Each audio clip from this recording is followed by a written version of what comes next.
Alors, Automobile Magazine a calculé la rentabilité de la Model 3 face à d'autres berlines thermiques. En moins de 3 ans, donc, la Model 3 serait rentable.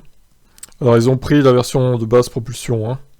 On rappelle que la version propulsion a maintenant perdu le bonus maximum, qui était de 6 000 €. Reste que malgré cette augmentation substantielle, l'écart avec les berlines 100% thermiques n'est pas énorme. Il suffit de jeter un œil au tarif d'une BMW série 3 pour s'en rendre compte. Pour cette comparaison, il convient de se tourner vers une variante 320i.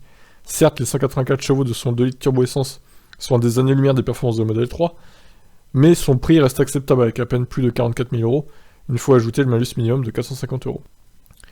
C'est vraiment pas puissant, avec 184 chevaux, franchement. Entre la remise à la matriculation de la Model 3 et le léger surcoût pour celui d'une série 3, l'écart de prix définitif entre ces deux modèles est un peu moins de 4 000 €. À ces prix d'achat, il convient également d'ajouter les coûts au kilométrage avancés par les voitures. Attention, nous ne rapportons ici que les frais de carburant, pas l'entretien, plutôt l'avantage des électriques, ni la décote inégale sur les voitures électriques.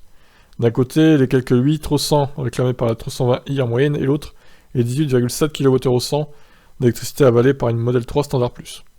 Consommation du chargeur comprise. Moi, je pense que c'est un peu surestimé aussi, on doit être plutôt autour de 15-16 conso du chargeur comprise, je pense. Le tout d'après nos mesures indépendantes. Ouais, indépendantes, on va dire ça.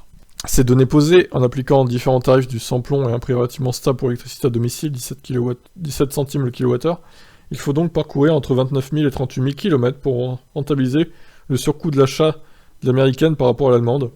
Si on s'en tient au kilométrage moyen des Français, l'affaire est pliée en moins de 3 ans. Mais en tenant compte d'un usage un peu plus prononcé des berlines, la rentabilité peut être atteinte bien plus rapidement. Oui, je dirais même 2 ans, en vrai, voire 1 an et demi. Voilà donc pour ce petit article qui est pour le coup pas en défaveur des VE, même si 3 ans ça reste beaucoup. Selon moi, je pense que c'est rentable bien avant. Et surtout, vous avez une voiture qui est quand même plus puissante qu'une BMW série 3 320i, et qui coûte beaucoup moins cher en entretien aussi. Voilà pour ça. Ciao ciao.